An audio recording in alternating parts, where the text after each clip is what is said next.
1 million bags this year. And it is because we have done interventions. Fertilizer that was being sold at 7,000, we are now selling at 2,500 because we are supporting production.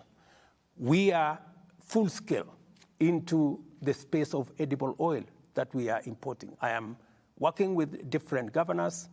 This year, we are working on sunflower, we are working on soya, we are working on palm oil. The president of Indonesia was here. We have agreed on a whole chain because they are the biggest country that we import edible oil from. They are going to work with us to grow palm oil in Kenya.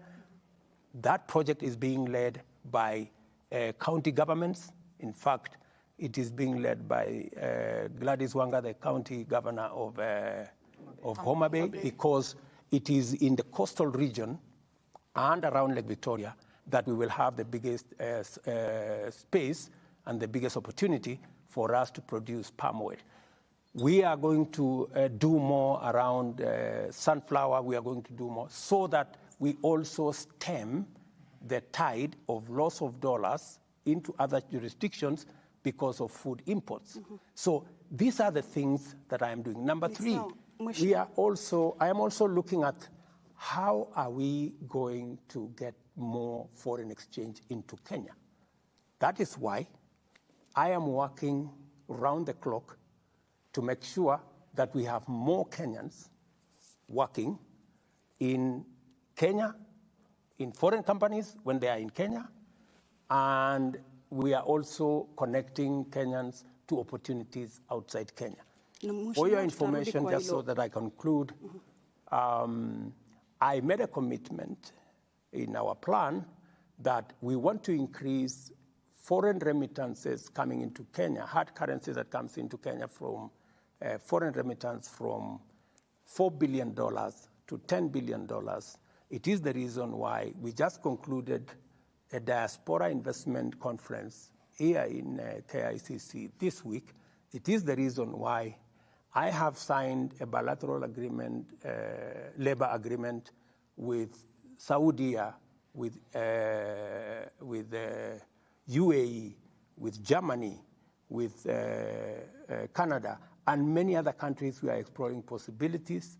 And for your information, as a result of those, what I have been doing, between now and next month, January, the first 10,000 Kenyans will be leaving to go and work in foreign countries so that they can support themselves and support Kenya, because many countries have established a strategy on how to grow their foreign exchange earnings. On the other hand, maybe still on the government-to-government deals, is it giving us as a nation the desired results? Absolutely. 8 months down the line?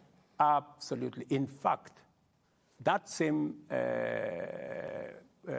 government product or program, many countries are seeking to know how they can copy that program, because it is giving us what we couldn't have gotten in a different way. Then how can we control the prices now? You see, fuel, it's been up and down. Right now we're talking of 210, 212 per liter. Ali Manzu. Yes. You heard me say this. The price of fuel is not determined by the government of Kenya. It is not determined by any company. It is determined by the producers. That is why today the price of fuel in Kenya is the same price in Uganda, is the same price in Tanzania, because we buy from the same place.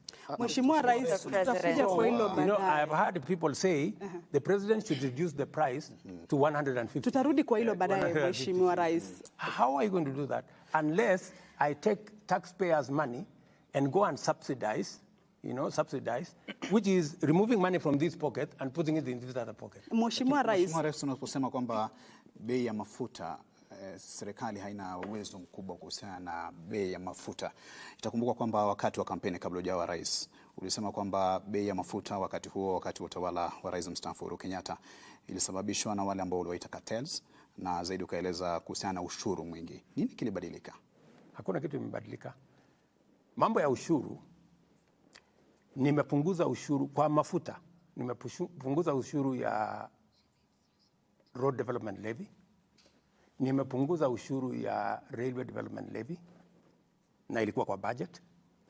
Tumepunguza ushuru mara 4 in 4 different categories. But you see, that is not sufficient to reduce the price because the price of oil itself is going up because of the producers. Ni sawa kusema kwamba changamoto za kimataifa zinaathiri bei ya mataifa nchini. You see, changamoto za kimataifa na bei ya fuel ya kimataifa imechangia. Amesema huyu mrembo kwamba tumeongeza bei ya VAT. Ni kweli, tumeongeza bei ya VAT, lakini tumepunguza ushuru zingine. Tunaongeza bei ya VAT kwa sababu gani? Kenya tuko katika kiwango inaitwa middle income economy. We are in the same category as South Africa. We are in the same category as Morocco. We are in the same category as Tunisia. I want you to check their taxes, because our taxes are now at 15.6% of GDP. 15.6% of GDP. Taxes in South Africa is 27% of GDP. Taxes in Morocco is 32% of GDP. What am I trying to say? I'm trying to answer the question because, the people of Kenya are being pushed and being told, look, you are paying more taxes than other countries. Is that true? That is not true. Na Mheshimiwa Rais, we are paying the same taxes like all countries that are in our same category.